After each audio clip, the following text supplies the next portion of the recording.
Ladies and gentlemen, may I have your attention, please? The show starts in 10, 9, 8, 7, 6, 5, 4, 3, 2, 1, go.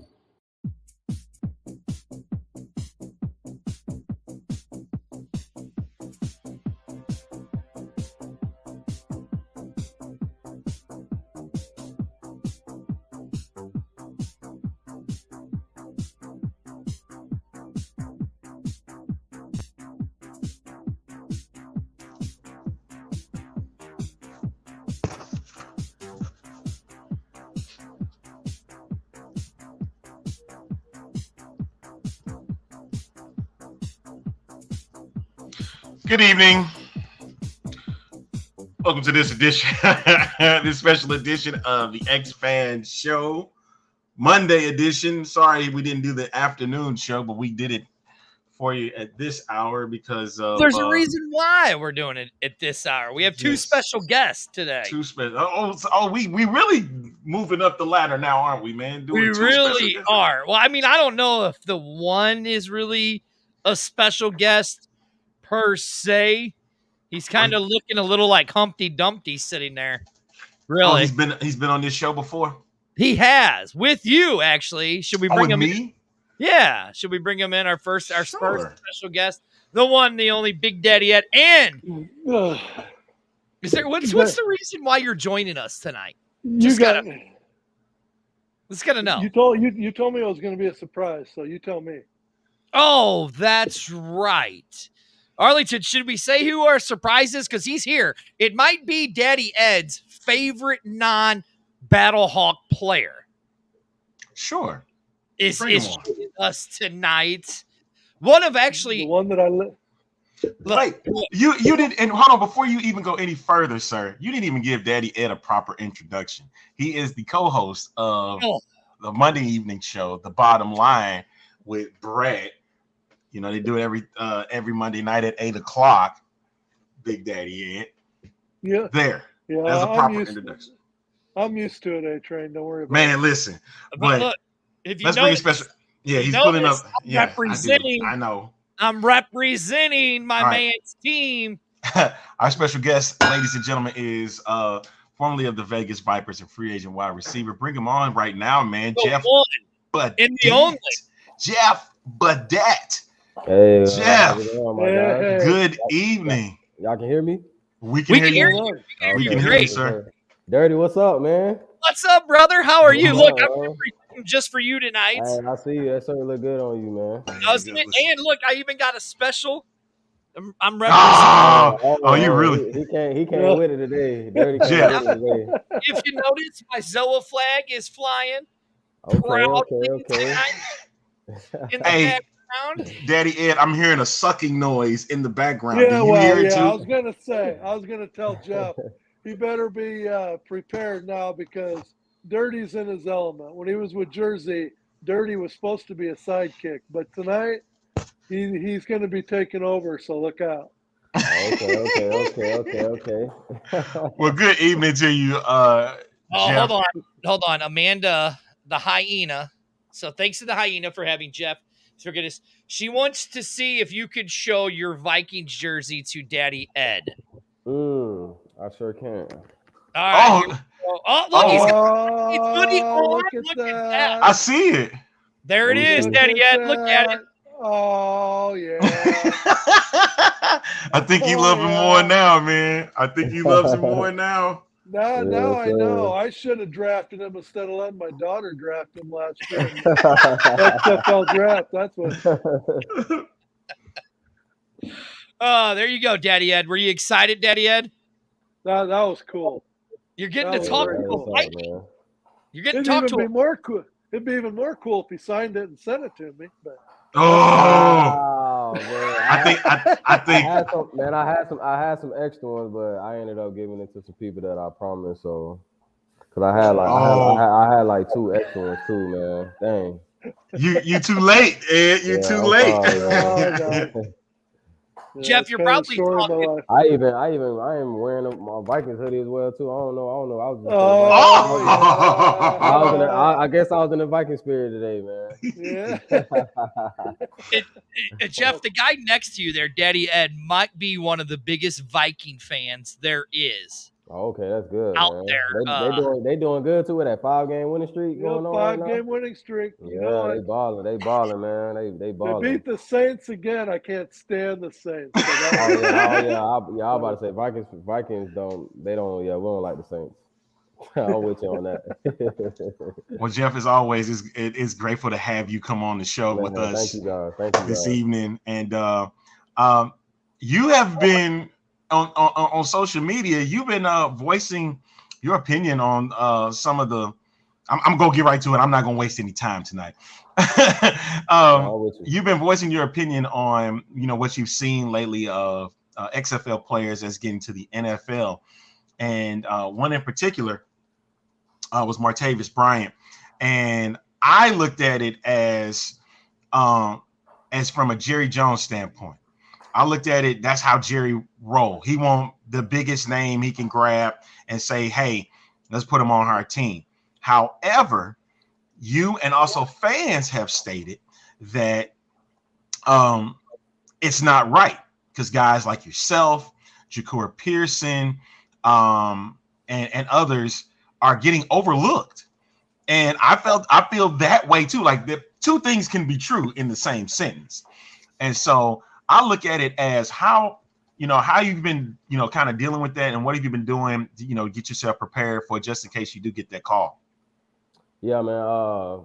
First of all, I want to say thank you because now I get to actually express how I really feel about the situation right now. You know what I'm saying? First and foremost, it was no bad blood towards Martavis Bryant. You know what I'm saying? That was one guy that I got close with during the season. He was a real cool guy. You know what I'm saying? He was a really great teammate. So, first and foremost, I hope he does great. You know what I'm saying? But as far as my aspect on, I feel like now I'm in a way better space than I was. I could maybe say 2-3 months ago. You know what I'm saying? I'm way more accepting. You know what I'm saying? What's going on with the NFL ain't really nothing new. You know what I'm saying? That's pretty much how the NFL been operating since the NFL been the NFL. You know what I'm saying? I don't hold no bad blood towards anybody. You know, so I feel like I'm at a space now where like I'm accepted to where like if my path is being a superstar spring football player, I'm totally fine with that. You know what I'm saying? Because I already know if I get on the NFL team right now, I'm be on the bottom tier trying to work my way up. As far as like I get on the spring football league team, I'm the number one guy starting day one. So obviously, if I get that call, I'll be ready. You know what I'm saying? I've been working out 6 a.m. every day, making sure I stay in shape. You know what I'm saying? Not only for the NFL, but as far as spring football, we're getting to that time where like it's going to start here soon. You know what I'm saying? The year is almost over, but like I said, I'm just in a space right now where like I'm just more accepting whatever my path is right now. You know what I'm saying? I don't want to dwell on what's not happening for me. You know what I'm saying? It's just more so just me staying prepared for whenever an opportunity do come.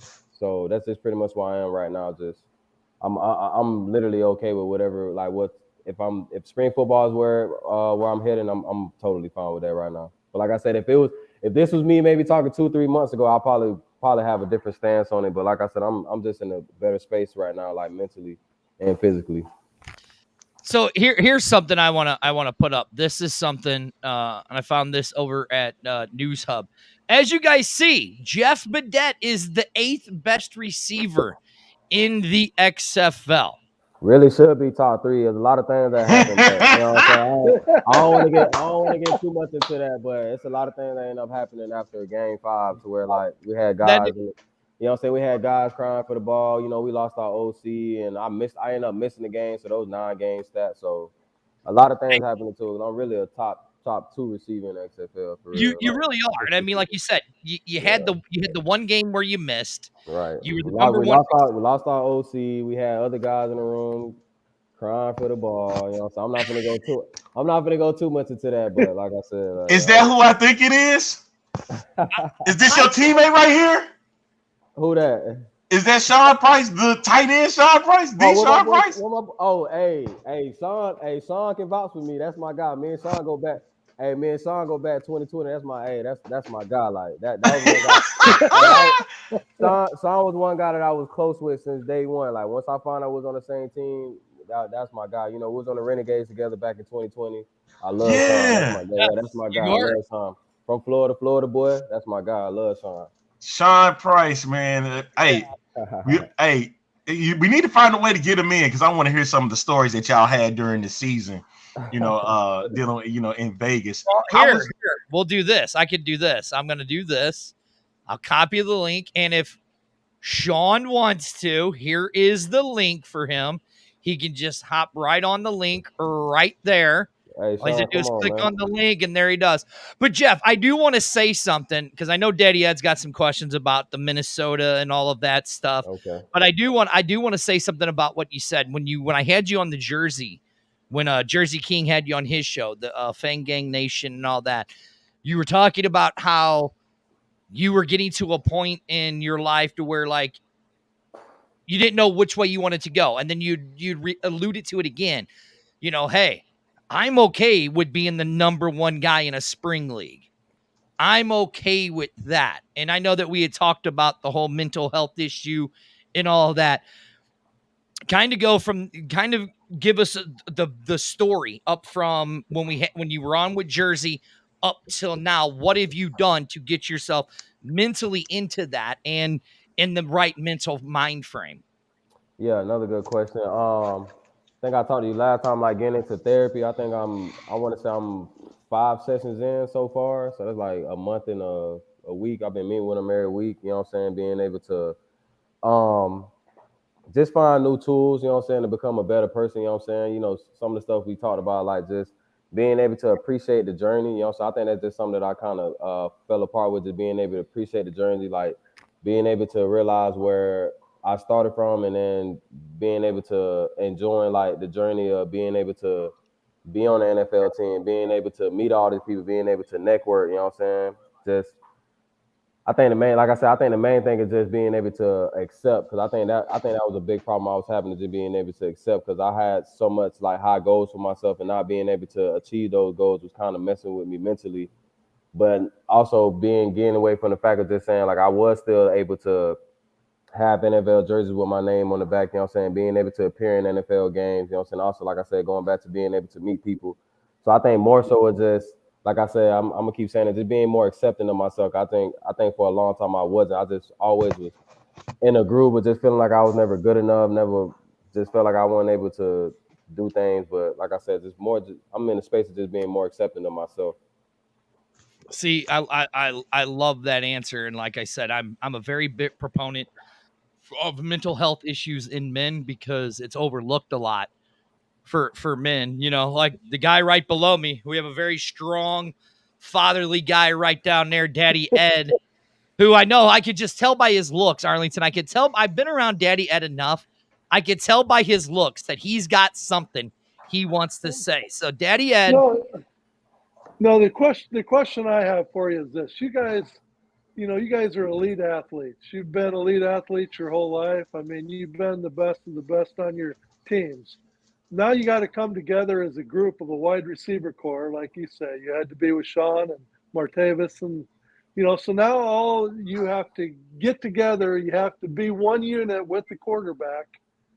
How do you keep that unity when, like you said, you have one receiver that all of a sudden starts crying for the football? And now the next game he goes 8 for $150 with 2 touchdowns. And now you've got to live with the fact that, hell, I could have done that if he threw me the ball. I mean, how do you keep that camaraderie going when you guys are really going for that next step and you need to have that big game to get recognized, but you got to sit back because you feel like someone else is crying for the football? Man, that's such a great question, Big Daddy Ed. But I mean, it would help if those guys actually went for 8 catches and 150 yards, 2 touchdowns. Then I probably wouldn't have a problem with it. But if you're not, I'm saying I don't want this. I don't want this to be a diss. You know what I'm saying? I love every single last one of my teammates. You know what I'm saying? I respect those guys. Like I'm saying, I know what it took to get to that point. So I'm saying I don't want to be disrespectful in no way. But I'm a type of guy that, like, You know what I'm saying? Actions speak louder than words. You know what I'm saying? Your work ethic speak louder than words. You know what I'm saying? It's kind of like, how are you approaching the game? How are you practicing? You know what I'm saying? How are you getting the trust between the quarterback and the coaches? You know what I'm saying? Those are the type of factors that I look into, because I'm a guy that, like, all my teammates can attest to this. Like, I'm a hard worker. I work very hard. If we doing routes on air, we catching passes, I'm catching the ball and I'm sprinting all the way to the touchdown, because I'm trying to. Because those are some of the attributes I learned from NFL guys, especially like Adam Thielen and Stephon Diggs. Is just every rep got to be a game rep, because I tell young kids this all the time. Like, practice is way harder than the games. You know what I'm saying? Games, you should be having fun, but during the week in practice is the hardest time in football. But like I said, just going back to, like, you know what I'm saying, as long as guys working hard, you know what I'm saying, and you'll have a great receiver group, you know what I'm saying, just coming out and knowing what the purpose is, practicing with a purpose, you know what I'm saying, just knowing that all of us was away from our family and stuff like that, and knowing that we had one goal, and that's to get better each and every day, you know what I'm saying, learn each other, build lifelong relationships. So I think that's pretty much how I can answer that. But, Jeff, it's funny that you say that, because now we have a special guest for you. Okay, then who we got? You might know this guy. You might have shared a locker room with this guy a couple. But, Hey. join us, Sean. Hey, my boy Sean, bro. My boy. My boy. Arlington. The X-Band Show has taken a step up. Look, we got Big Daddy Ed, we got Jeff BADET, and we got Sean Price, which is amazing. Heavy hitters tonight. Right. Heavy hitters tonight. You both have some incredible stories. Like Jeff, what he's doing with the kids there in his home state of Florida, helping and mentoring, and what Sean is being an Ocala police officer, getting that time off to live out his dream in football. Now, Sean, we got Jeff on here, and Jeff, we're gonna ask you the same thing. What kind of teammate? And don't lie now. I mean, you're on right. We got real fans on this show now. We got real fans. What kind of teammate was Jeff? Nah, Jeff is what he said he was, man. He approached the game very serious. Every practice, he catch the ball, he take it to the end zone. He only joked around after practice. During the day of the game, he wouldn't really talk to you. He just shrug his shoulders, keep his mouth shut. Very, very, very purposeful. Definitely should have been like you said, top 3 receiver in the league. But we had some things unfold throughout the season that probably shouldn't have happened. It didn't work in his favor. Jeff, a dog. You really should be in the NFL right now, to be honest with you guys. Wow. Respect, wow, that's mad respect right there. I agree. I agree with that also. Now, Jeff, same question to you. You got Sean on here. Don't pull any punches, Jeff. Come on. I already told you guys how I feel about Sean, but like I said, me and Sean, we go back, man, to 2020, to where, like, we was on the Renegade team where both of us felt like, you know what I'm saying, that we should have made a ton more plays. And I think I was probably more happier than Sean when he scored his first touchdown. Because I just know what he been through, and he know what I've been through. Like, me and him finally got a chance to ball how we wanted to ball. You know what I'm saying? I really respect that. But like I said, Sean literally like a teammate that I like. Any team I'm on, I want Sean on my team. You know what I'm saying? 'Cause he's a guy. I like to share locker room people that got the same purpose as me. So I see me and to Sean, to the way he approached the game and how much he loves the game. You know what I'm saying? So that's really why Sean, my guy. Like, if I see some attributes of myself and somebody else, that'll make us click. So he's a guy that, you know what I'm saying, any team I'm on, I love to have Sean on that team with me. That's my guy. Now, here, I'm going to throw myself kind of under the bus. Me and Arlington have been doing this show for 5 years. Daddy Ed, he does the B-Hawk Live with me on Wednesday nights. He does the Bottom Line. Those two guys next to me, they're all about planning stuff, right? As you guys can tell, I'm just fly by the seat of my pants. Now, can you give these two some advice on how to deal with a guy like me? But look, see, neither one of them are representing your guys' team. Man. Like see, that's probably the first thing they need to do is put on some Vipers. That's probably the first thing they can do. Listen. I didn't even, when I found out he was coming on, I'm like, let's hope that he does come on, because lately we've been having some trouble with getting a couple of guests to come on and whatnot. And personally, I had a whole issue with my stuff, but I'm like, all right, with Sean was the biggest surprise to me because one thing I remember about Sean was the story when he scored his first touchdown. I remember seeing him from the Player 54, the show as well, man. And I'm sitting back like, I hope he succeeds at any major cost. You know what I mean? Like, because he deserves this opportunity. So I'm gonna ask you, Sean. You two, you and Jeff have like any competitions or something where y'all were like in the locker room, like where y'all were doing workouts or anything? Like I'm gonna do more than he does, or anything like that. I'm not competing with Sean in that, man. Sean got that, man. Hey, when it comes to that, I ain't competing with Sean in that. He got that. Yeah, Jeff was just trying to get to the game, stay healthy, man. Any card games or anything like during like your downtime or anything like that? Did y'all do anything like? Downtime. That's my downfall. Like I'm such an introvert. Like I ain't even gonna lie, the players probably ain't see me unless we have like meetings or like practice or games. You know what I'm saying? Like I don't know. I think my mindset going into it, I was just like, man, I'm here. Let me lock in for 3 months, and then let me hope that, you know what I'm saying, NFL could be, you know what I'm saying, the next stop. So I ain't even gonna lie. That's probably one thing I probably could have got better at during the season. I was just such an introvert to where like the guys probably only seen me if we had practice meetings and like games. Cause I was just so locked in. I wasn't even outside like that for real. Cause I was just so focused. Do I get to thank Mike Tackett for getting Sean on tonight? I think that's what we did, right? That's our guy though. Yeah, Mike Tackett has been. Oh, okay. Man, Mike has been a big fan of the show and stuff. So thanks, Mike, for that, and a pleasure for allowing, or having Sean visit the show and actually get to come on for a little bit, man. Very much. That was a good question from Amanda. Right. What was it like with Coach Woodson, guys? You want to go first, Sean? I ain't gonna lie. I ain't got nothing. I got nothing but great things to say about Coach Woodson. That's say it. We want to hear him, man. I want to say Sean want to go first, though. I want to hear it, man. Say it. Who go first? Don't go too deep. Don't go too bad on it, man. But if there's something that wasn't right, I think you guys should be able to touch on it, but not go too deep in it. You know what I mean? Like there's some things that were known, and there's a little man right there. Boy, say what's up, son. What's up? What's up, big guy? All right, so Sean, go. What was it like playing for Coach Woodson? What was it like playing with Coach Woodson? Man, it was great. Coach Woodson, I mean, obviously he was a stud, Hall of Famer in the NFL, all of his accolades.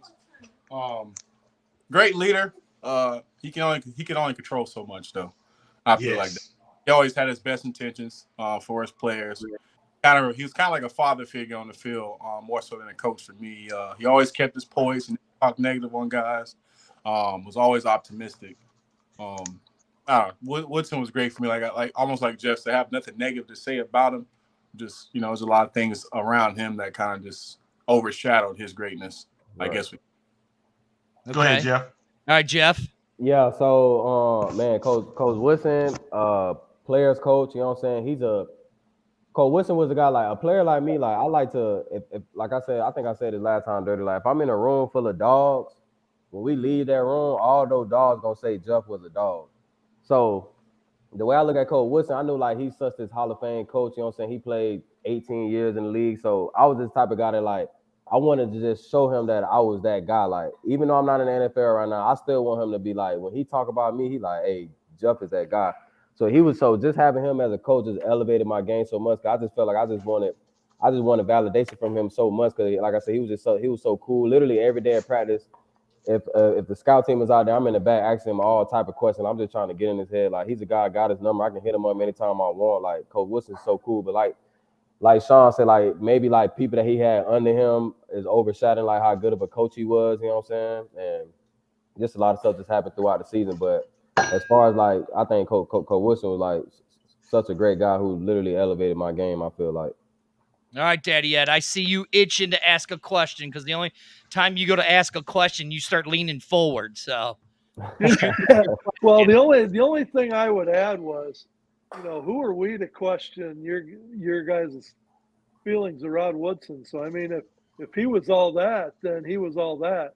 I guess then the only comment I would make then is if he lacked anywhere, then it would have been the relationship he had with the media, because it seems like the person that we saw on TV and in interviews and stuff is not the guy that you're describing. So I would say it was probably more of a media issue then than it was a character football player type issue.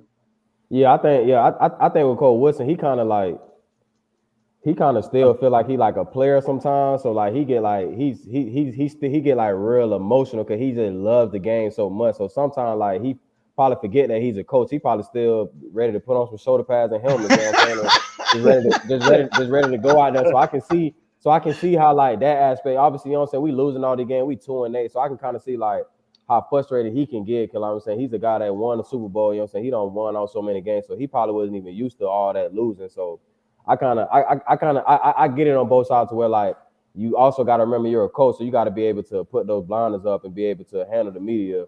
And then behind closed door, I guess you can just show your, you know what I'm saying, your true self. So I can see both sides. Cause like I said, like being with him, like you would think, like sometimes you would think he a player though, just the way like he approached the game. Like you would think he about to suit up with us and play. You know what I'm saying? Cause that's just how much he loves the game, just how much emotional he is about the game. Like so. I remember watching him as a player, and I thought he was all that. So when they announced he was going to when he was going to be one of the head coaches, I was really pumped because I thought this guy is rabid for football. And then what we seen through the media's eyes, I guess, just turned out to be a little disappointing to me. But it's good to hear you guys still thought he was all that, because I definitely thought that when I watched him play back in the day. Yeah, just my bad. I ain't mean to cut you off, but like real quick, it's just like once you, and also like being in like these spring football leagues and teams, you will start to see that like a lot of these coaches that like bring other coaches on the staff, it's just more so like relationship. They've been knowing each other for a long time. You know what I'm saying? Like, oh, I'm gonna bring my boy on the staff. I'm gonna bring my boy on the staff. You know what I'm saying? This and that. And then that's kind of how like sometimes stuff would get kind of messed up, because it's like somebody bringing a coach on the staff just because they friends, and then sometimes that coach will come in and probably not take things serious or probably feel entitled to do this and that. So that's how you kind of get messed up in, you know what I'm saying, the organizations and stuff like that. Because I just felt like when Coach Woodson came on, he was just bringing on a lot of people that he knew from back in the day, and felt like he felt like he owed this person a favor, felt like he owed this person a favor. So it's kind of like you kind of know how they go down. Yeah. Now here I got a question for you. Well, it's actually for Sean, because I want to ask Sean, because I asked Jeff how he prepared for a game, with you being an Ocala police officer, right? And much respect to you for doing that. I mean, in this day and age, I would not want to be a police officer in this day and age, right? You stole my question. You literally just stole my question. What was the preparation for you as being a police officer, going back into playing the game?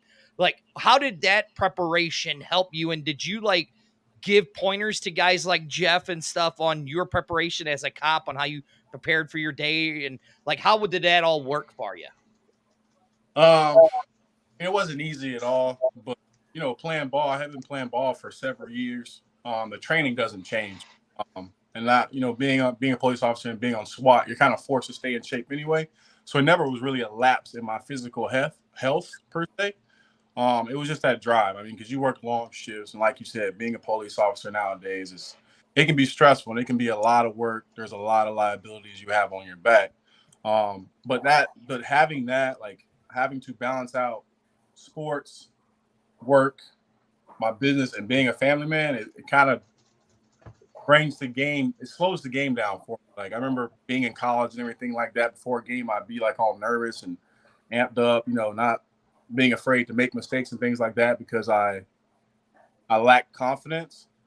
But I guess having life experience and picking up where I left off, seeing real life experience, there are bigger things than football out there, like people dying, lives you have to take in a blink of an eye. And if you don't, there's so much scrutiny behind it, and then you get a chance to go play ball again.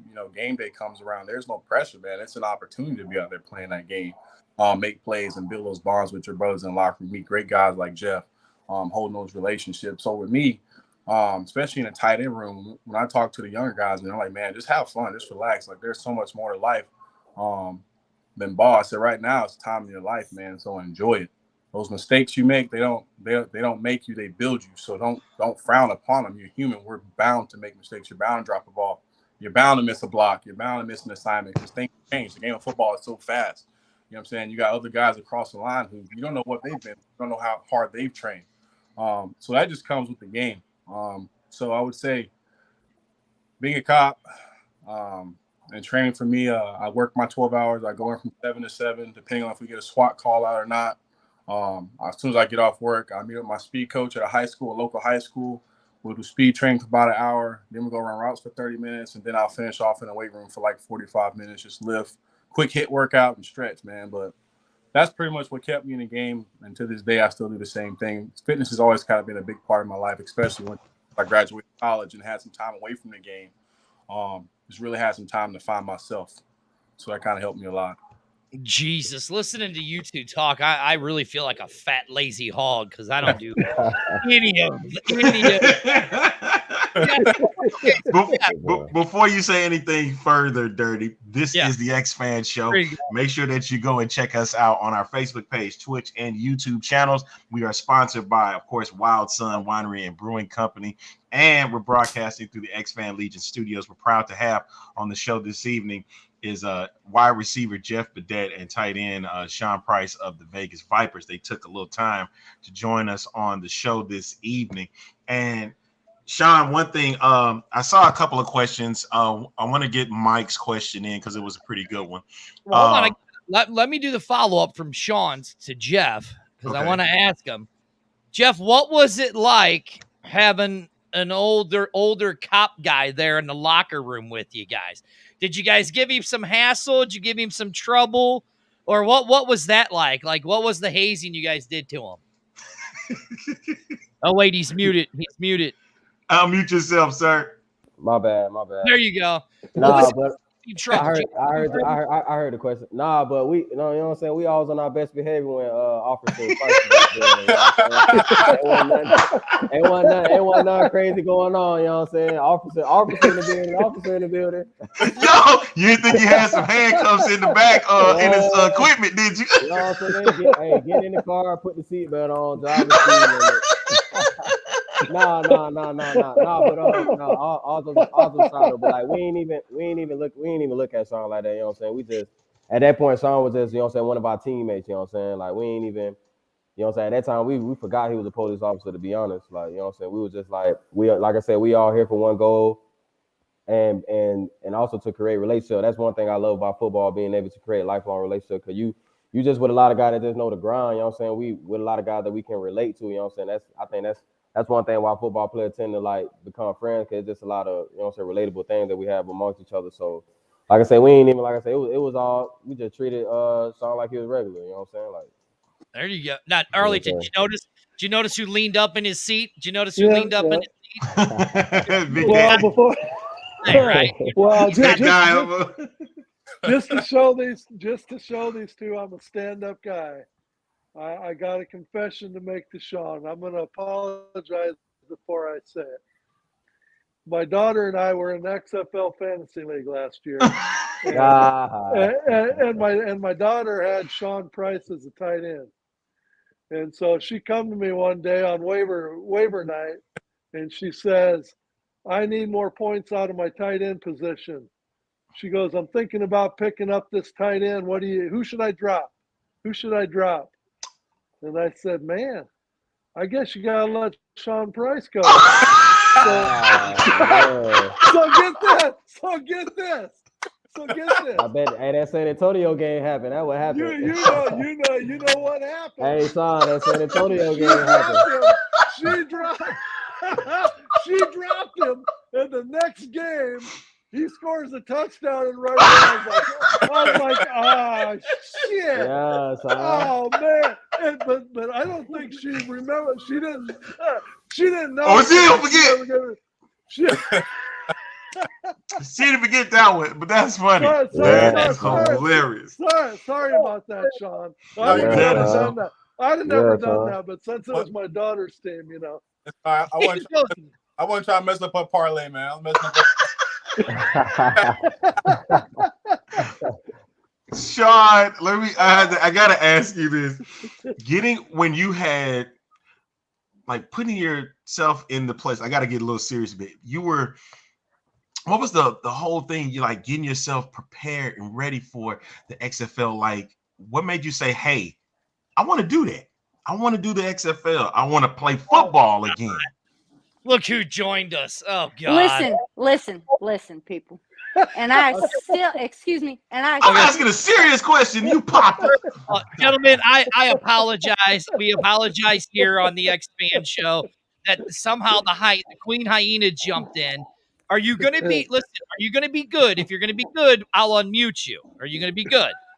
Oh, she got muted. Yeah, she got muted. Yo, but my question is, how did she jump in the middle of my serious question? Right. All right, Queen. Listen, I'm only coming on here to say, listen, I won. Doesn't matter who I had. I won that whole fantasy league. And yes, I had Jeff BADET. He won it for me. Sean, I had you, but my dad made me drop you. That's all I got to say. Okay. Yeah, but the hyena can go. Thank you. Welcome to the Expand show. We've completely lost all control again. I'm one of your hosts, Dirty. The guy right over there next to me is my partner in crime, Arlington Lane. God. All right, Arlington, ask your serious question. Okay. The question was, it was basically about what made you say, like, hey, I want to try this. I want to get back into football. I want to play again. And just like the mental state of that. It was like, I want to get back into that grind. Where, how did all of that transpire getting into playing for getting into the XFL season? A lot of guys at work was asking me, like, hey, man, you plan on going back to play? And I was kind of skeptical at first, because I had a bad taste in my mouth with, COVID and the AAF falling short, like it never finished through. So I was like, I don't know if I want to go waste my time if the leagues are just going to keep folding.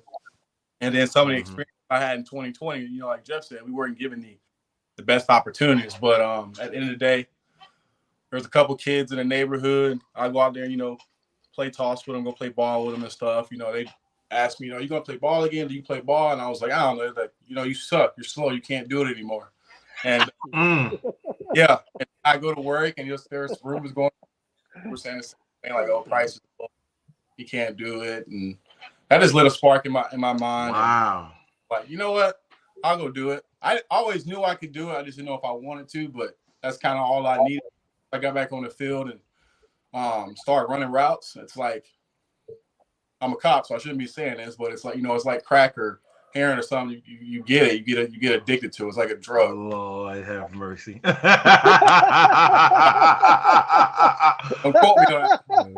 He said, don't quote me though. I'm around here, so that was my best analogy. Hey, do it however that makes it work for you. Here you go. Mike's got a good question for both of you because you both played for Bob Stoops. You both played for Woodson. Okay.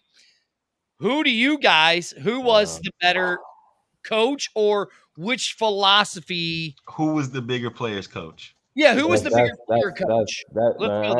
That's tough. I ain't gonna lie. Cause they both player coaches. Like Coach Stoops, cool as hell. If you a baller, you down there can get away with anything. I ain't gonna lie. If you a baller, like Coach Stoops don't really care what you do for real. Like if you practicing hard and you balling, he don't care. And I feel like Coach Woodson damn near the same way. Like Coach Woodson like he knows. Like that's one thing Coach Woodson told us like day one. Like he know how it is to be a professional athlete. Like he know what type of things we like to get into and stuff like that. It's just telling us to like just be smart, you know what I'm saying? Don't do nothing dumb. Just know like we're here for 3 months, lock in, don't know what the end goal is, but still have fun. But I can't really choose who's the biggest player because they both like when if somebody asks me player coach, I'm naming Stoops and Coach Woodson. Like I'm like both of them. Yeah, I'm like somebody like what's the player coach? I'm like Coach Stoops and Woodson. I ain't gonna lie. All right, Sean. Yeah, I'm kind of on the same boat with Jeff. Stoops recruited me out of high school, and he's been the same Game figure since then. That was back in 2011, 2012 when I remet back up in 2020. Same guy. The only thing I would say personally, obviously, Woodson has more experience being a player and taking it, to the professional level, and Stoops kind of has more experience, as a coach. So that's why it's like you guys touched. I can see why Stoops was more poised and looked. He handled the media better than Woodson did, but as far as coaching, they both give me the same philosophy. Woodson needs to get a little more years on his belt, so he doesn't have to worry about how the media portrays him. But as far as like player to player, we're with him every day in meetings. We're with him at practice. We see how these two coaches interact. They're pretty much hand in hand. That's real, Sean. So a question came over by a different text. They asked Jeff if that jersey finally got in the Hall of Fame. Do you know anything about that? Bro, I'm still trying to figure that out. They took my jersey after the first. They took my jersey and Louis' jersey, and then I remember what's our equipment manager name, man? I forgot his name. He was cool as hell. I can't remember. He hit me like because he was the first one to score. If I'm not mistaken. I was the first one to score. So they took my jersey after the first game. And then I think his name was Bob. And then Bob was just like, yeah, man, XFL took your jersey. You and Louis' jersey they're gonna put it in Canton, Ohio. You guys were the first, you know what I'm saying? So somebody posted a picture of Louis' jersey, but I'm like, can somebody post a picture of my jersey? Like, is it in there or not? You know what I'm saying? I ended up getting like a whole new jersey, like, and I got it right here. I ended up getting like a whole new jersey because they literally took my jersey after the first game and said it was supposed to go in the Hall of Fame. But I haven't like seen any pictures on it. Like I seen Louise, like somebody took a picture of Louise, but I'm like, oh, I haven't seen mine. Yeah, I feel like I should be in. I'm the one that caught the, like if I ain't catch the ball, like Louise jersey wasn't gonna go in there. So it's like that's the part that you need to understand. You get what I'm saying? Like all right, here. So there's been a couple different questions about this because I'm based out of St. Louis. Big Daddy Ed's based out of St. Louis. Arlington's there in Houston. Vegas has an. I love the city of Vegas. Fremont Street's a great place. Love it. But let's talk about the last Battlehawk game that was here against you guys. I didn't even play that game, man. That's the game I missed. I know. That's the thing. That's we could have won if I was in the Sean. You already know. You remember we were winning the whole game, and then the shootout game. You remember the fourth down, third down or something? CQ ain't get right. He was in my position. You remember that song? It was at St. Louis. And then Seattle? No, St. Louis. It was at St. Louis inside the dome. Yeah, and you remember that third down, like fourth quarter? Yeah. CQ was in my spot. That was supposed to be me. Like, man, I would have went crazy that game. Bro. And that was one game. That was one game I had circled because I turned like in front of 40,000 fans, man. That turned me up. Like, man, I would have been on one that game. I ain't gonna lie. Wow. That one, I had that game circled because I didn't get a chance to play it against in St. Louis in 2020. So they came to us when we was in Arlington. So I was like, bet. I finally get a chance to play, and then I ended up. No offense, Jeff. In 2020, because we were at that Arlington game in 2020. Oh, yeah, we won. I lost $100 that game, man. I thought you played pretty well. Man, I bet I had a friend on St. Louis team because we had hey Sean, we had that joint practice with them during camp. And we killed them, in the joint practice, like blew them over. So I'm like, hey man, we gonna beat y'all game one. Like, man, I had one of my homeboys. I like, man, I bet me $100. Man, we come in the game. It's like the coaches don't like flip the script on us, like. So then, I'm glad you brought that up. The experiences like that, like from 2020 and 2023, you got a chance to. One, you got a chance to be in a season where you completed. What was that feeling like being in two different? You were teammates, but you was in two different locker rooms. So, what was that commotion kind of like for you guys? Man, like I said, I gravitate to the ball players, man. I don't want to talk bad to any type of teammate. Like the guy that I was interacting to the most was like the ballers on the team. Like I ain't gonna lie, I like to be around people that, like I said again, that like kind of similar to how I am. You know what I'm saying? So. And Sean, yeah, I mean that's No, that's Jeff. Jeff is Jeff. I try to talk to everybody. Everybody. Not that he a bad teammate. He just I talk to everybody, but I'm talking about the guys I talk to the most are the ball players, though. Yeah. And they usually gravitate toward each other in the locker room as well. Right. But comparison to 2020 and 23. Naturally, yeah, you're gonna compare how things were ran in 2020 compared to 2023. There's a lot of comparisons that we talked about in the locker room that were different. Some were good, some were bad, but at the end of the day, it's an opportunity to play football. You're here to play football, and that's it. Go play ball. So that's real. All right, Daddy Ed, you leaned forward, so go for it. Hey, I like Daddy Ed. I don't want to jump ahead. So whenever you're going to get into the possible new league merger, that I got some more questions for him. But here I do want to ask this because Mike asked a question, and I actually liked it right here. Yes. Yeah. So Jeff, going from the SEC to the Big 12, what was the biggest differences in the conferences? Man, such a great question. This is a question I get asked about a lot. Okay, so SEC, I would say, is like more NFL ready-ish in a sense. Ooh. You know what I'm saying? Like, I think that's a conference that'll get you like more like ready NFL wise. Uh-huh. And I think I said that because of how like the strength program is ran. Like a lot of guys don't realize in college, you're going to be around your strength coach way more than you're going to be around your position coaches and the head coach. You're going to be around your strength coach majority of your time in college. So the way the strength program is ran in the SEC versus the Big 12, like a huge difference. Like SEC, like you're working on like resistant runs, sprints, and stuff like that, but you kind of spending majority of your time in the weight room.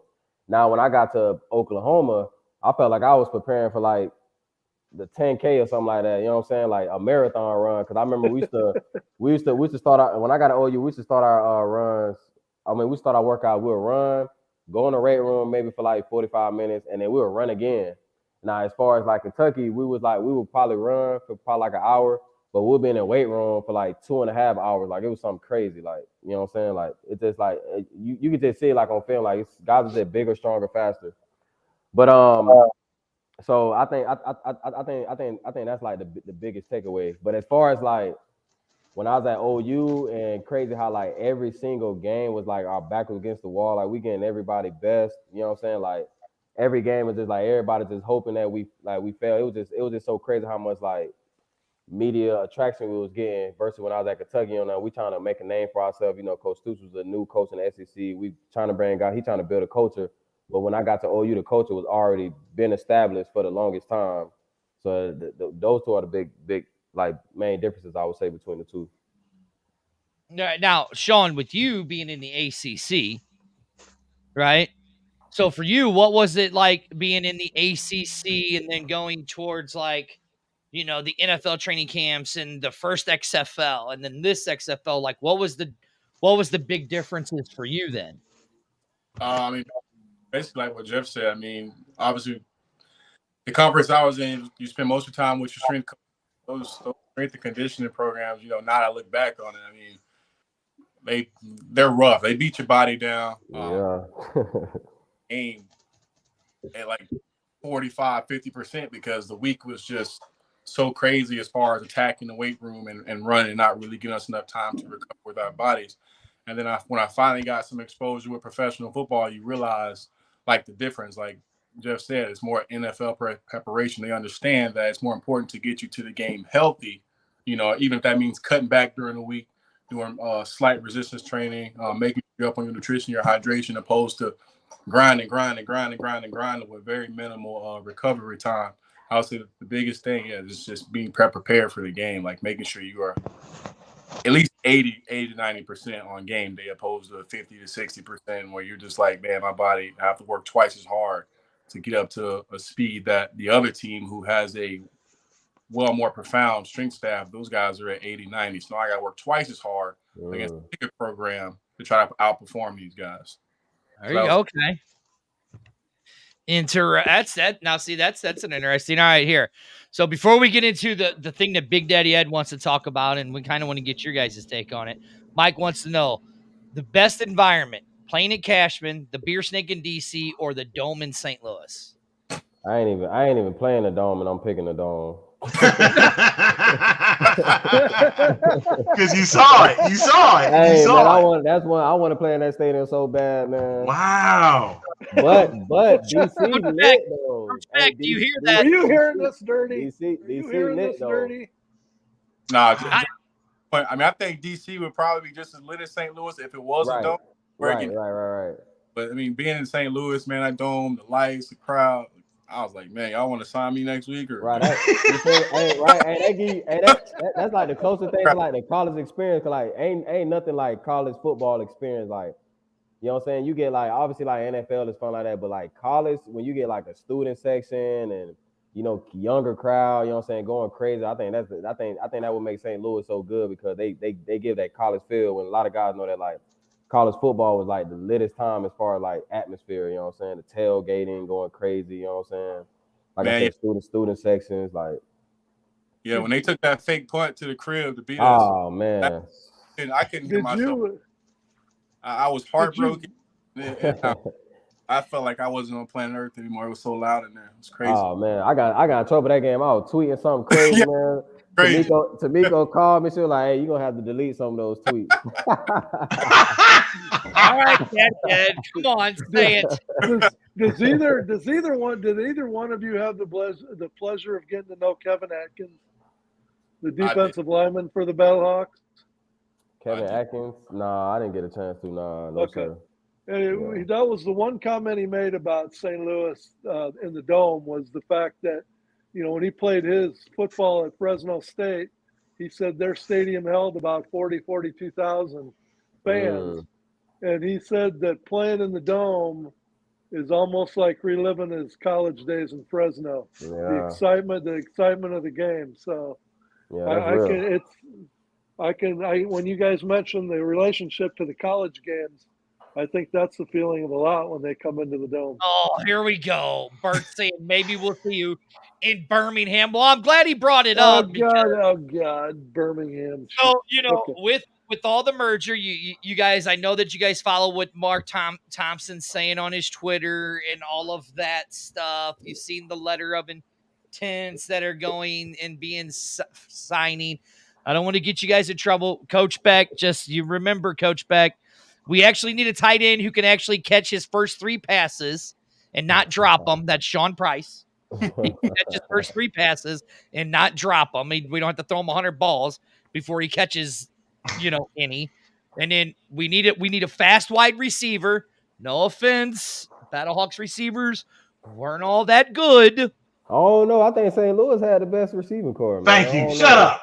Shut your mouth. Seattle, but Seattle throws the ball. Seattle throws the ball every play though. Like they cheating. Like I love we used to talk about that. Like man, we would go crazy in that Seattle offense. Because us in Seattle, we share the same practice field, so they used to practice before us. And every time we show up, they down there throwing the ball about 80 times a day at practice. Look, I'm pulling up the receiving core. Why? Them boys are nice. I ain't gonna lie. I respect them boys. I respect them. Them boys are nice. Oh yeah, nice. But here it is. In the top 10, they got like 3 of them, right? Nope. They have 2. Demarius Shepard. Yeah, and then Hakeem Butler. Yeah. Seattle has 3. They had JP. Yeah. Josh Gordon and Blake Jackson. Green. Oh, Blake Jackson. Oh, okay. I thought it was Juwan Green. Never mind. Nope. And then Orlando has 2 with Cody Lattimore and Charleston Rambo.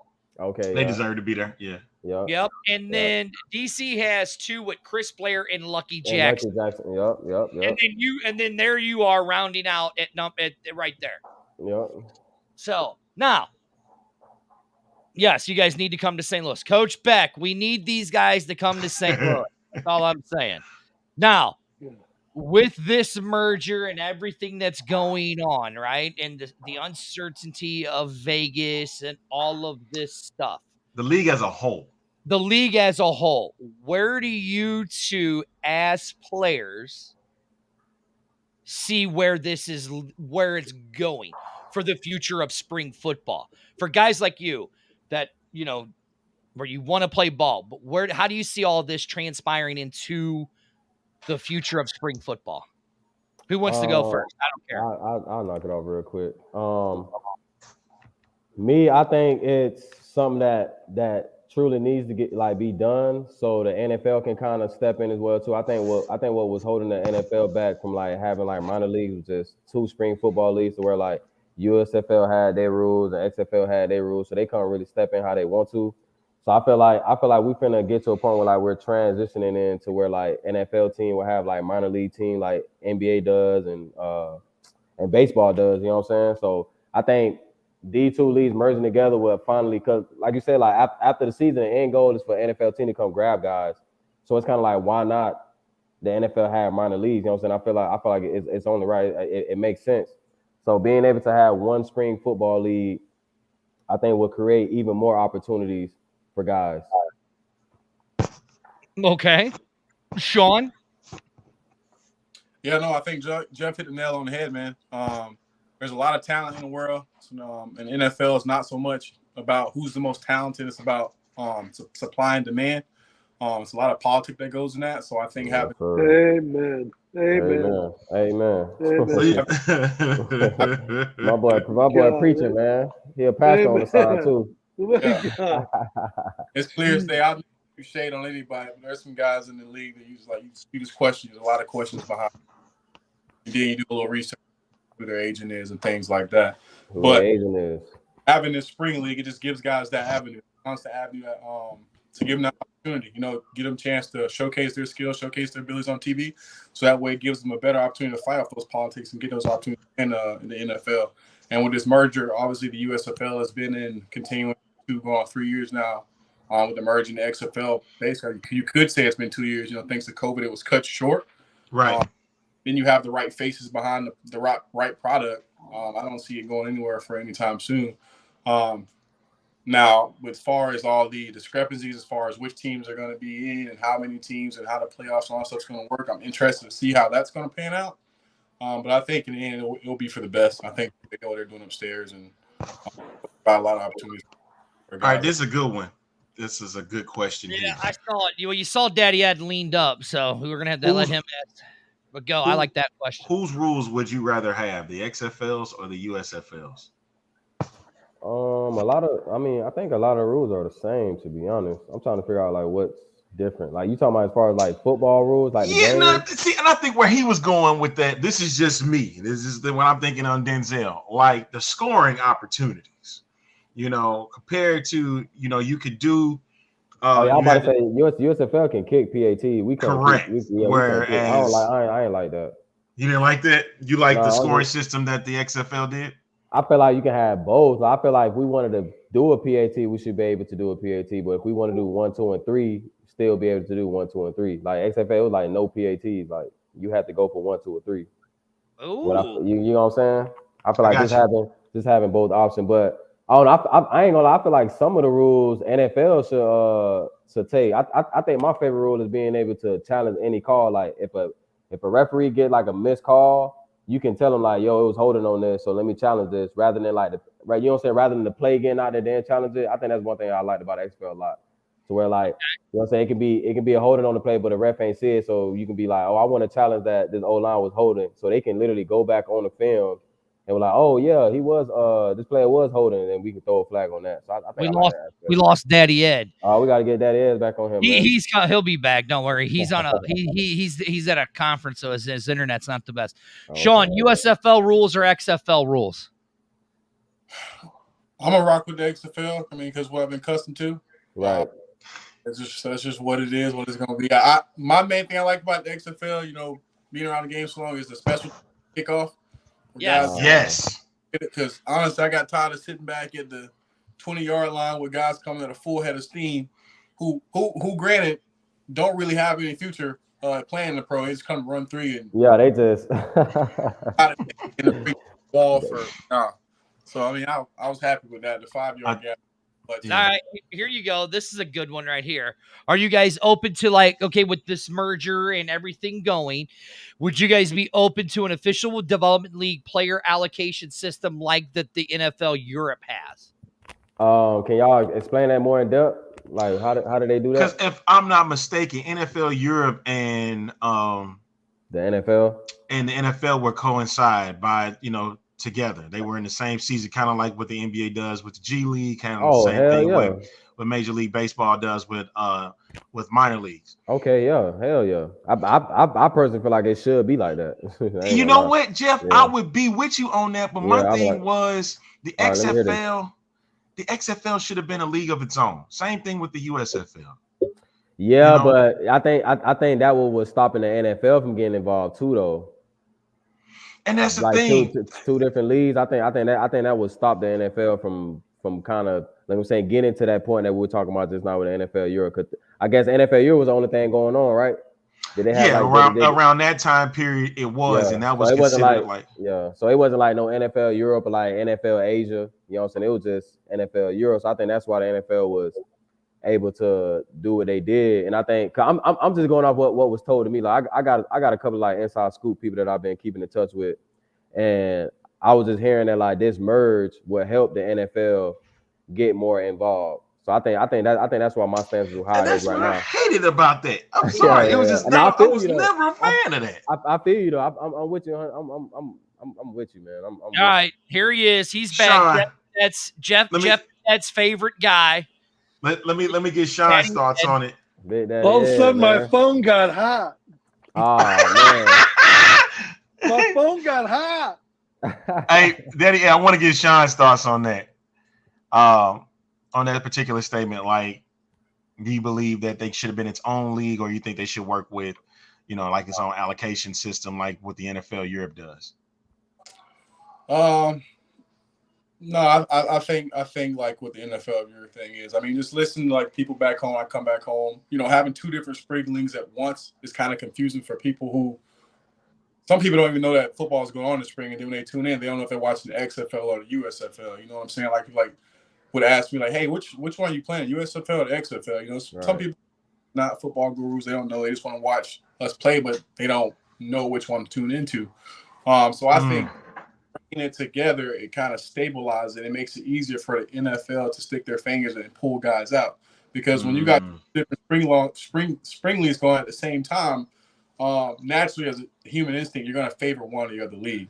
And honestly, if it was spring leagues, you're going to watch the one that sells the best on TV. So the one that has the most views, the one that has the most crowds in the back, the one that has the most advertisement. So instead of competing with one another, if you come together, because the USFL, I'm sure, had things that XFL didn't have, and the XFL had things that the USFL didn't have. So now if you're bringing those two together, which I'm sure that's what they're doing now with all the underwritings and things like that, they're seeing hey, this is what we do good. This is what you got. Let's do this. Okay. So let's give these players a better opportunity, watching a better. So that's my thought on it. That's a good way to look at it. Yeah. All right, Daddy Ed. I know you got something. He's got something, Arlington. You can just see it in his face. Look at him. No, so when you guys, you as you advance, as athletes, high school, college, whatever, a lot of the times you have recruiters calling you. Everybody's calling you. And now you've kind of reached the point in your career where, maybe some of the phones that you want to ring are ringing. And so at what point do you have to become a salesman then? Are you the one making the phone calls now, or do you still get the AFL, the USFL, XFL that are still calling you guys, or you got a guy, you at the point where you got to sell yourself now? That's a good question. I mean, I'll start off on this one. I mean, like Jeff said, like during the season, when these spring leagues, you gotta understand, like, it's not just about getting to the NFL, because if you don't get that chance, you gotta understand the spring league's gonna be around the following year. So, in order to not have to worry about making those phone calls, you go ahead and market yourself during the season. You know what I'm saying? You perform, you put your best foot forward every week, every game day. That way, when these coaches are looking at film reviewing, they're seeing, oh, Jeff BADET is scoring 2 touchdowns a game in the first quarter. Unfortunately, he's having 30-plus yak yards a game. Like, yeah, this is a guy we definitely want. Is he not in the NFL yet? This is a guy that's going to help us get to where we want to be for the spring league and hopefully get him back to the NFL because, he was overlooked maybe last season. I know for me from the AF, XFL 2020. Now got me back in there. The little film that I did have that I put on film. That's what when I met with the coaches and recruiters, that's what they touch base on. Yeah, you did good back in the AF, or I like what you did here in XFL 2020. I want you to bring that this year and just add a little more things to it.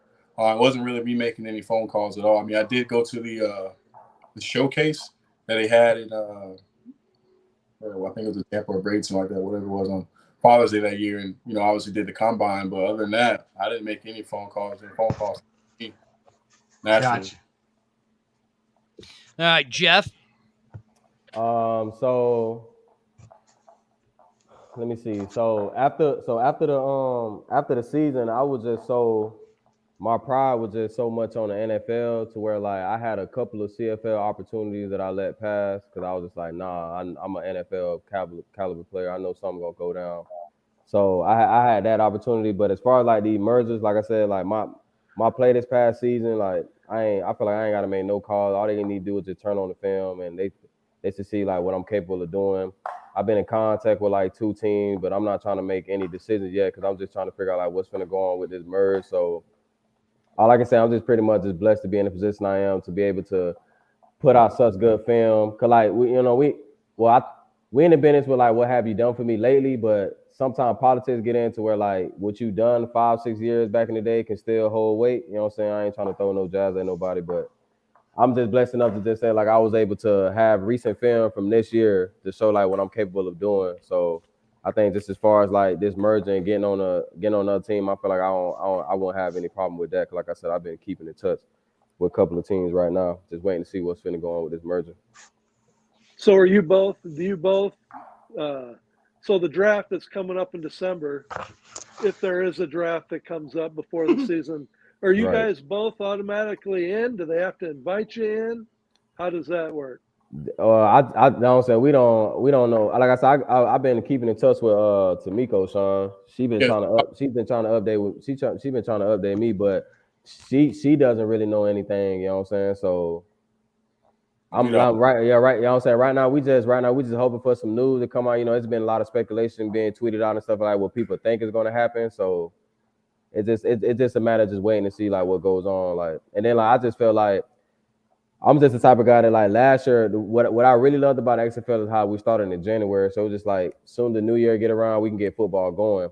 But it's just like now I'm just like the longer they wait, we might have to wait until March or April. And I'm just like, dang, guys got to be able to sustain that. You know what I'm saying? To keep themselves ready rather than like the new year hit. Let's go after the Super Bowl. Bet we playing right now. You know what I'm saying? I think that's what I loved about how the XFL was before.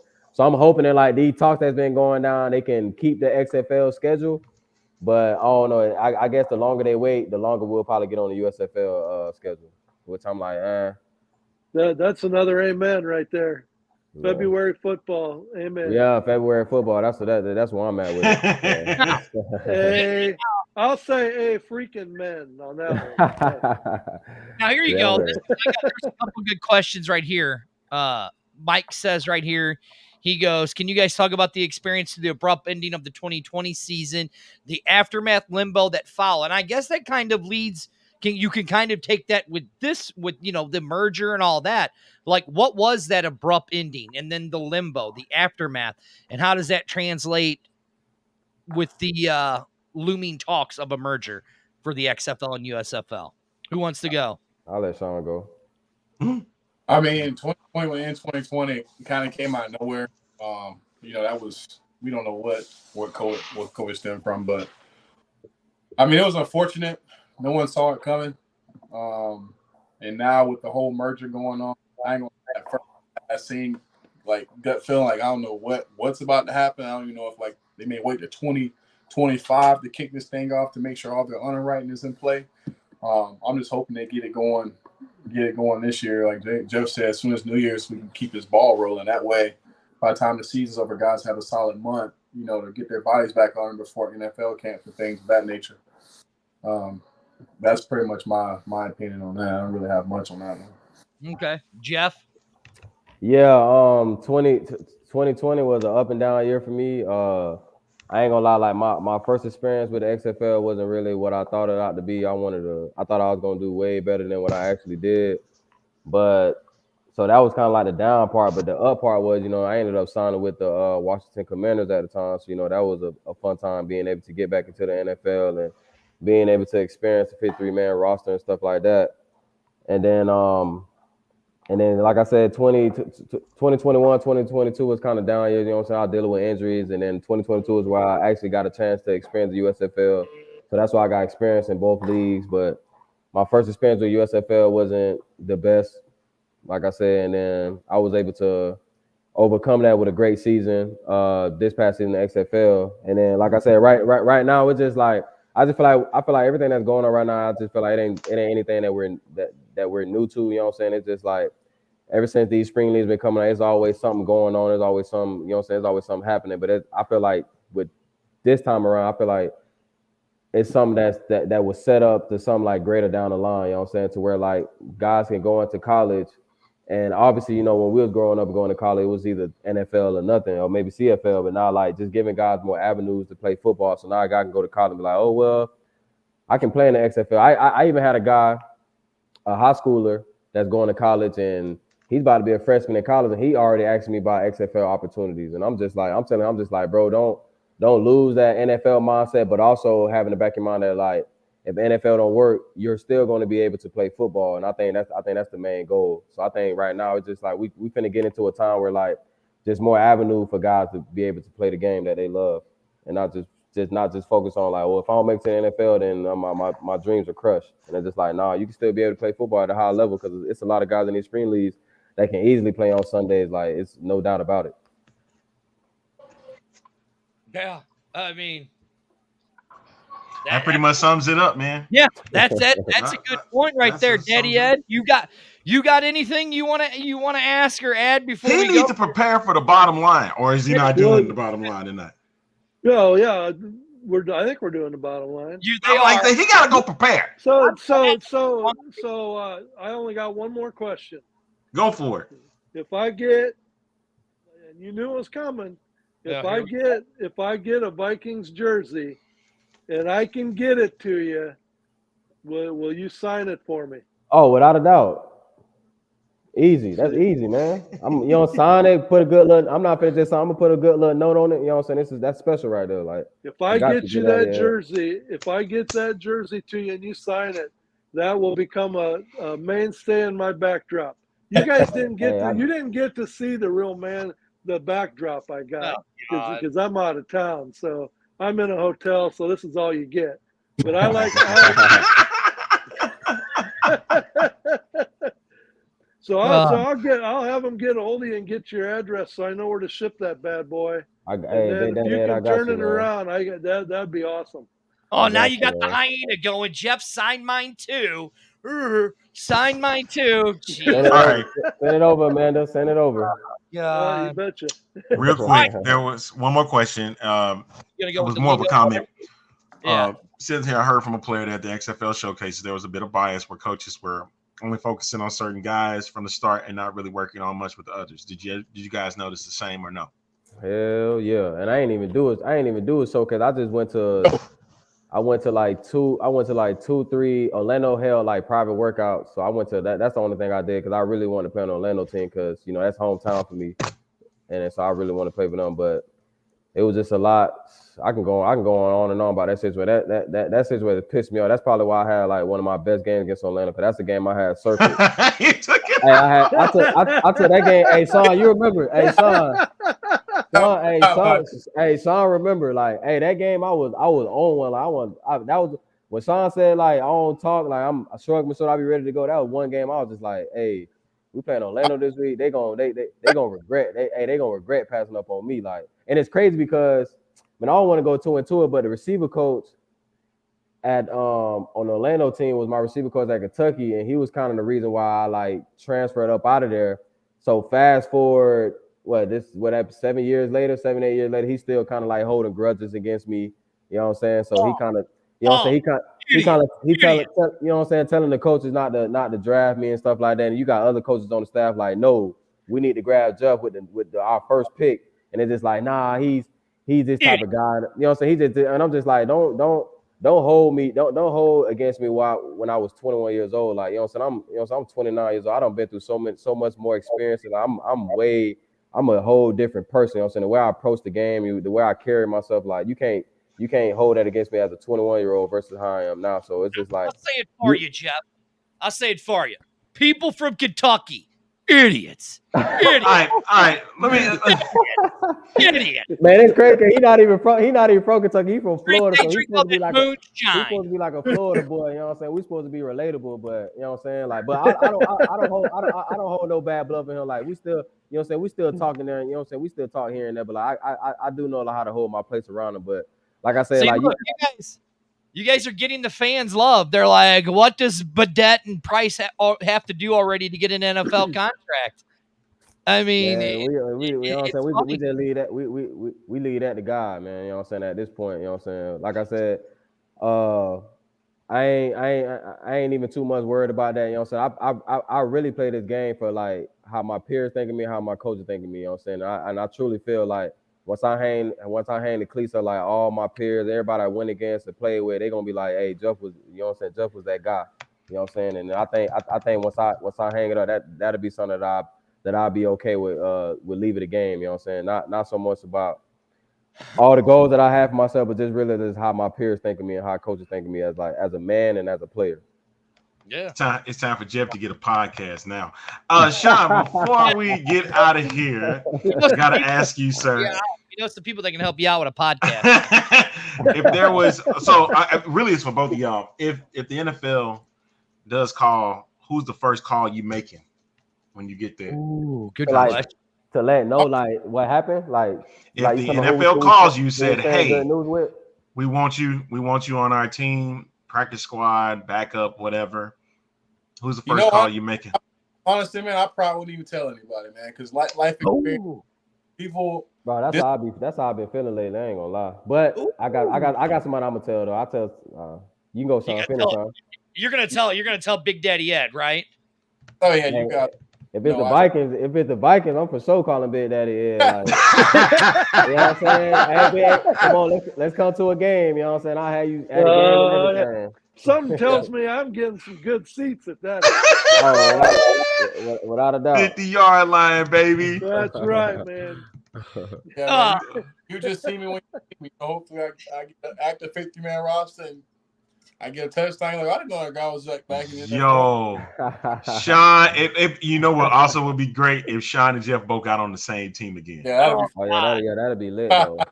Hey, Sean, but I'll probably shed a few tears, boy. Hey, Jeff. Hey, you already know I'll probably shed a few tears, boy. Can you imagine if Sean and Jeff get on the Vikings?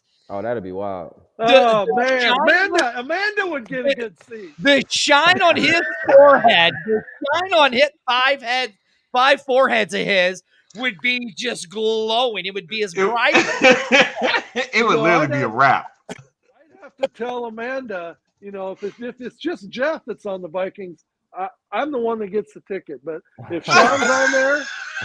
Sean's on there, we're both going. But I owe Sean an apology. I would have to, before he would give Amanda a ticket, I'd probably have to apologize to him officially for having a drop. It was only love, man. There was no. That's why my phone got hot after that. That was payback. She says bullshit, Dad. Hey, somebody's upset. Somebody's upset, yo. But hey, for real though, Jeff, Sean, thank y'all so much for coming on and gracing your presence. We definitely thank you guys, man. Thank you guys. Definitely gotta have Class you guys. act, guys. Class act. Hey, I told Dirty last time though, man. Just hit me up, man. I'm with it. You know what I'm saying? Me and Dirty for the first time, and the other guy, like, it was real cool, genuine people, man. I love Dirty and the football player doing a podcast together. I gotta say this out of respect. He's gonna piss you off. No, Daddy Ed. You off. If you do a show with Dirty, get ready to be pissed off. I just tell the truth. I just tell the truth. Hey, they can't handle the truth, Dirty, man. That's how right. Oh my God, that's the both of them said. People can't handle the truth, man. The truth. They can't handle the truth, man. I'm gonna say this to both of you guys. Much respect, Sean. Much respect for what you do. Daddy Ed's son, Derek, is actually a police officer here in Missouri at Eureka. You know, so much respect for what you do, especially in this day and age. The shit that you got to put up with and all of that stuff. Much respect to you on doing that job. Jeff, you know I got much love because how open you are with the mental illness, what you're doing with those kids there, with the coaching and stuff like that. Much respect to both of you, men. Here's where Dirty gets this little sentimental. Thank you both for coming on. You guys always have an open door on this show. Anytime you guys want to come on, I mean, Arlington, am I right? They have an open door. Open door policy, man. We ain't got no issues with it. All right. Yeah. You guys want to plug? Who wants to plug their stuff where people can find you? Who wants to go first? Let Sean do it. I'm gonna let Jeff close it out. We're gonna let Jeff close it out. Facebook, where anybody wants to follow you. Where can they follow you? Yeah, wait a minute. You want to see the thirst traps, man, that he be posting, man? You know what I'm saying? Don't be let him put you out there like that. No. Hey, my bad, Sean. Hey, my bad, Sean. My bad. Hey, you know, that's my dog, man. No, I'm gonna do you like dirty, Jeff. I'm muting you. You get muted. That's how I be when you know what I'm saying, create lifelong relationship, you know what I'm saying, being able to joke with you. You can't mute our guest, Arlington. You want to bet? Acting like you. Here we go. Watch this, guys. Look, I apologize for my partner there, how he wants to be so rude and start muting people. They're the guests. They can do what they want, Arlington. All right. Man. Where can people follow you at? Just follow me on Instagram at _XI, man. Thanks for having me. Yeah. Oh my God. Thank you. All right. Jeff. Yeah, as you can see my name right here. You can just find me by searching up my name, Jeff BADET. I ain't got none. No crazy, no crazy username unless you find my MySpace. But, oh my God! The Queen says, "Thank you guys for coming on." Thank you for hitting me up, Amanda, for inviting me on the show for real. So Amanda hit me up, asked me to come on. Appreciate that. Thank you. See, and Dirty tried to take the credit for it too. That's what's so funny. He was really trying to take the credit for that. I did tell Dirty after my song. I was just like, "Hey man, if you want me on, just hit me up. I'm willing to come on." But Amanda did hit me up on Twitter though, so shout out. Thank you so much. Our executive producer, you know. Yeah. Arlington, are we ending the show? Yeah, the show is over, man. You done got Jeff to side with you, man. I cannot believe this. I never thought in my wildest dreams I would see this on this show. Dirty is always right. Oh my God, this is. See you guys later. Bad. Thank y'all so much.